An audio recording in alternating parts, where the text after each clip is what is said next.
welcome to another session of Wing Chun. It's raining outside today, so I'm just gonna talk about some techniques and stories of Wing Chun. As you know, this channel I try to point out the problems with Wing Chun because a lot of people gets it wrong. Okay. I'm going to describe to you again how Wing Chun should be taught the correct way.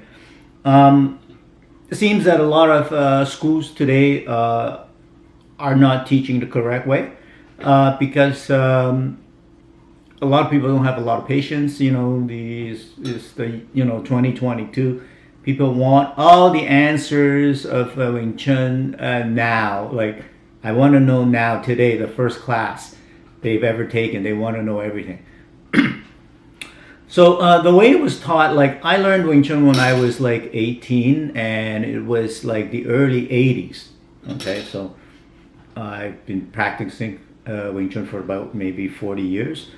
So obviously on and off. I don't, certain years in my life, I don't practice all the time. And other years of my life I practice more simply because sometimes you have more free time and sometimes you have less free time. So learning from my Ma Sifu in the early 80s. So early 80s, it's not all that far from Yip Man. And Yip Man passed away in, I think, the early 70s. So from the early 70s and now this is the early 80s, not much has changed from my Ma Sifu in the way he was teaching the Wing Chun. And how Wing Chun is taught in those days is that you have to listen to the teacher, and you shouldn't be somebody who asks questions every 2 minutes. Learn the curriculum, have some patience, and learn the curriculum first. I mean, learn the curriculum first, meaning, after 2 or 3 years, and after you've learned everything, then you're supposed to have at least the wisdom and the know-how. Then you can start asking questions. Because when you're new in Wing Chun, the question you're asking are not even the correct questions because you don't even know what you're asking and what you're doing. So Wing Chun is taught that way just to make sure that you are taught correctly. If you don't follow the rules in learning it correctly, then you are always going to misconceive the art form and the techniques. So my Sifu tells me that the way he teach, first 3 months is going to be the worst for you. It's not going to be fun. It's going to be boring. And we're just going to teach you basic techniques. You are not going to be doing chi sao with nobody for 3 months. And you would want to quit. You're going to feel like this is pointless. I'm paying money for 3 months, and all I do, I stand in the corner and I do my straight punch and I do my stance. He said, if you make it through the first 3 months, then we start teaching you something. And sure enough, he doesn't care. He didn't care if he loses the student. He didn't care if you come in and you don't like it. You can't go through the first 3 months of it's like basic training. It's like you're going to the army and you got to go through the basic training. You don't just come to the army first day and then learn how to shoot a gun and throw grenades and jump out of airplanes, right? You go through basic training, and basically that's what it is, and that's how he taught. If you can't take it, you find it too boring, you leave, and that's your problem. He didn't care. My Sifu didn't care if he lost a student. What he cared about is teaching you Wing Chun the correct way first. So for the first first 3 months, everybody would be doing chi sao and even the group exercise. We always do the group exercise where everybody follows, and the instructor or a teacher, a sihing, an older student would be going through. Okay, we do punches. Okay, follow me. We do, we do the shift. We do shift and punch. We do, whatever. I wasn't even allowed to join that.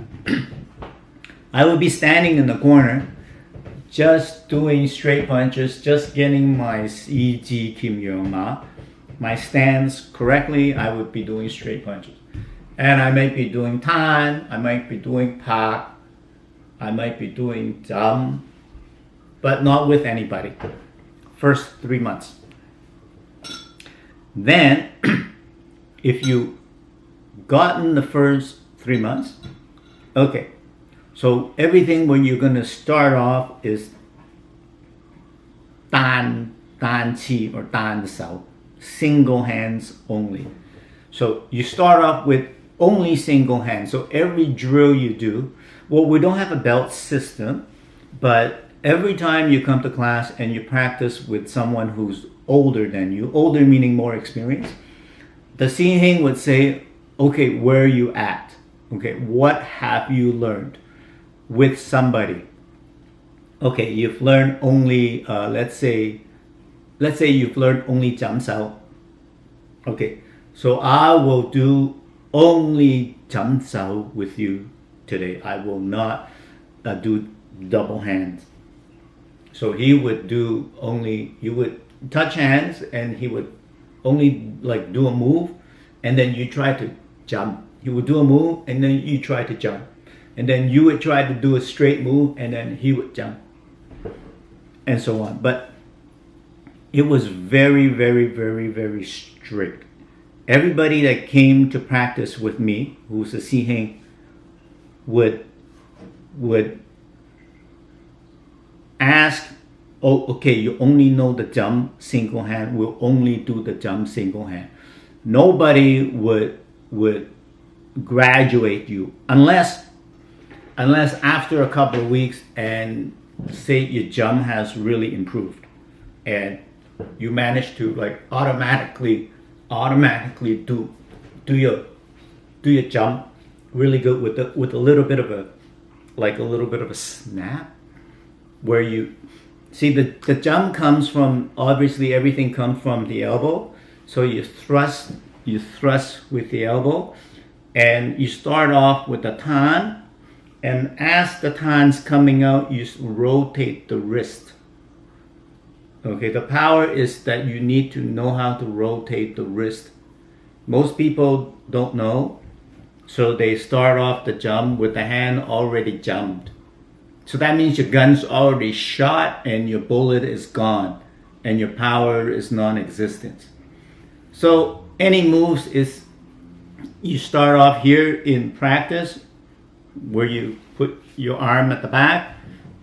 As the hands come out, that's when this turns. When this turns, you concentrate the power into here. And as this turns, that's where the jump power comes from.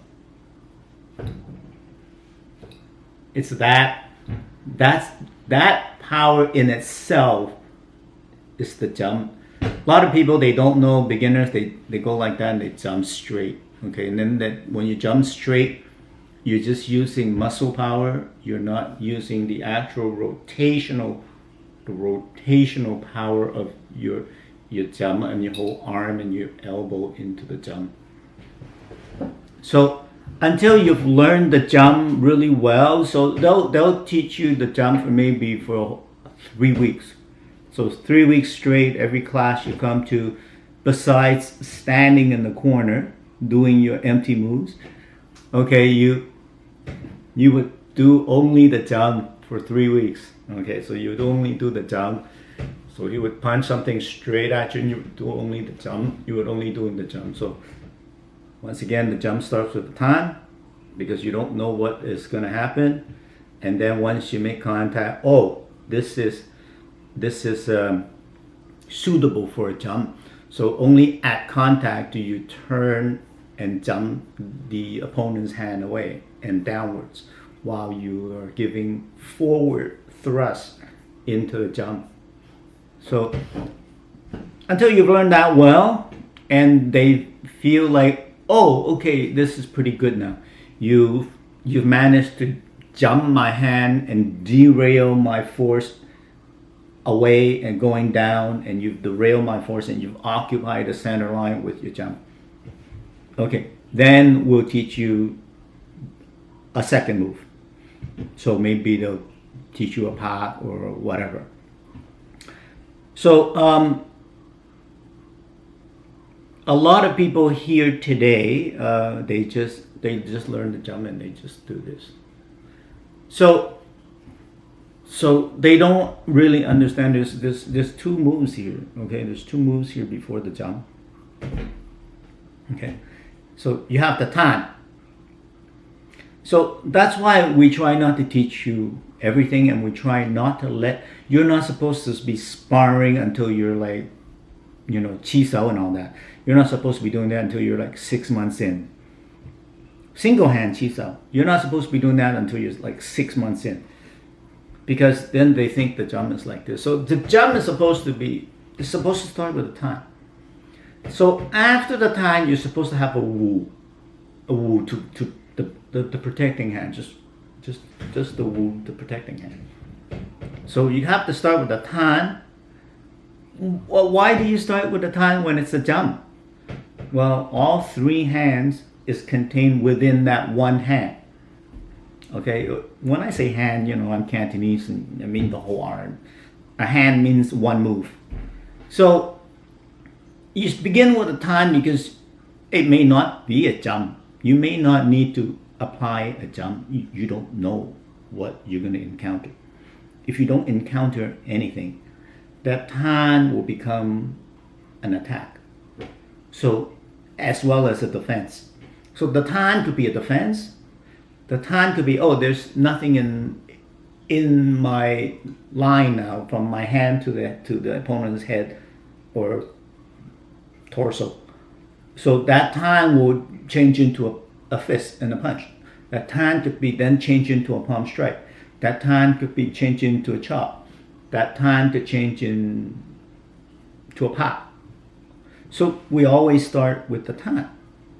Then now when you start to touch an opponent's arm, then that tan would then automatically go straight if there's no power in that arm. But if there is some power resisting, then that tan would then turn into a wu. At this point, you can decide, I'm describing a millisecond here. At this time, the wu then decides what it's going to go into. So if it's a force going this way, then if he puts in like 100% of a force hitting your hand and collapsing your hand, then the hand will go into a bomb. If it doesn't, then you can still just turn into a punch and attack and use your elbow here to block and attack at the same time. So this elbow is, you're going like, you're punching this awkward punch where you're going like this and this here. It's extremely, extremely, extremely strong. So the idea is that you want to do some traveling from here where the opponent is contacting you here at the wu. You don't want your opponent's arm to be here. You want your opponent's arm, the contact point of your arm and your opponent's arm, you want it to migrate further down your elbow. At the same time, you are extending your reach to your opponent. And at this point, if you slide your arm in, so you're not like fighting, you're not fighting this spot here with your opponent. If you make a contact, you're still advancing. Your key point here is that you want to advance. So you advance from here to here, and once he gets from here to here, is like in the order of magnitude in terms of your strength, because it's closer to the elbow where all the power is. So like if you put up your hand here, somebody hits you here, you're gonna collapse. But if somebody hits you here, you're twice as strong. And if somebody hits you here, you're like 4 times as strong. And so on. So you want to gain that distance. So that's why when we talk about just the jump, we don't want you in class to just think of it as a jump and then you just stiffen your hand already and you go like this. So it begins with time, and then when you touch it, changes to woo.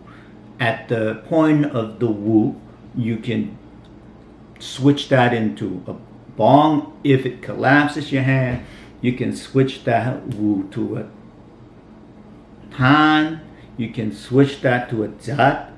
You can switch that woo to a la. So that's why we can't just teach you one move. So that's why today these people, they learn a jump and then they just go ahead and they just do a jump. And then they say, well, why doesn't the jump move? I tried it with my friend and I failed miserably. Well, because you're not graduate student and you didn't learn everything, because in that hand that you put out, you also need to learn, because the power changes. You don't know what you're gonna get, and you only know it when you touch the other opponent's hand. Only at that moment you need to then decide in a split second, in a millisecond. Then you need to decide, well, is it going to be a lap? Is it going to be a jump? Is it going to be a bong and then circle around? Is it going to be a jat, a lap? It could be anything. Or just a straight punch, because that's a fake punch. That guy goes like this and it's a fake and it withdraws. So you need to know how to just continue and not have it set in your head that is going to be a jump. So you must really know all these other moves and then you can learn how to do your jump. So the story goes, one day I was doing a one-handed practice. I have not graduated to the two hands exercises yet. Okay. So that 1 week I was still new, and so that 1 week a Si Heng came to me and goes, okay, never mind, forget about the one hand. I need two hands. I want to practice two hands. So I want you to give me the two hands practice.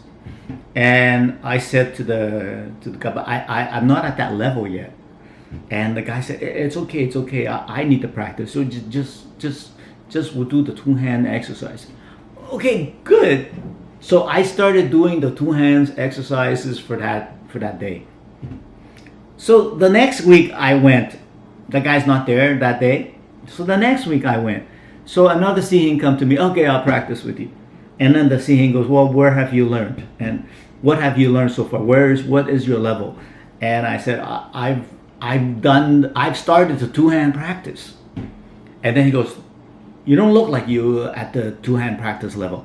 I said, yeah. I practiced with that guy last week. He goes, oh yeah? Okay. So we do the two hand practice, and then what we do is we go like this, and we have the first hand touching, and then one of us try to go in, and we'll try to do an exercise. Next thing you know, the guy hits me there. Not hard, but just a tap, But if you get tapped right in the center where you need to breathe, 3, 4, 5, 10 times, it begins to hurt, because you're like,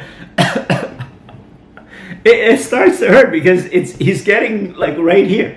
So now every time I go like this, he goes boom. Every time we move, he goes boom. And at one point I said, okay, I had enough, you're right. I'm only at the one hand level. So so we went back to the one hand, and that was it. I didn't graduate until like I think like maybe a month later to get to the two hand level. Okay, so that's the story. That is how strict in how Wing Chun was taught, and my Ma Sifu teaches exactly. I'm pretty sure exactly like Yip Man did uh, before.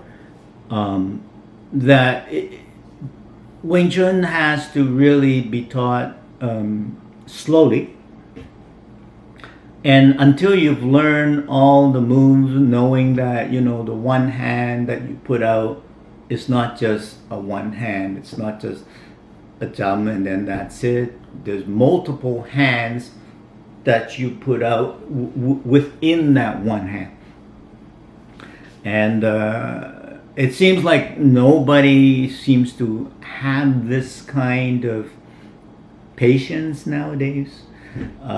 You see a lot of students learning Silim Tao within a week, and then they want to learn Cham Kyu and Piu Ji, and then they're doing a ton of things wrong and not understanding the actual moves because they haven't learned the entire curriculum properly. A lot of people are learning it incorrectly, and then they're trying to apply it right away when they're really not even at that level yet. And this is one of the reasons why you see a lot of Wing Chun people seems to be failing, because they are really learning it too quickly and not having their foundations done correctly, and they're going out and sparring and trying to use these techniques in all the wrong situations.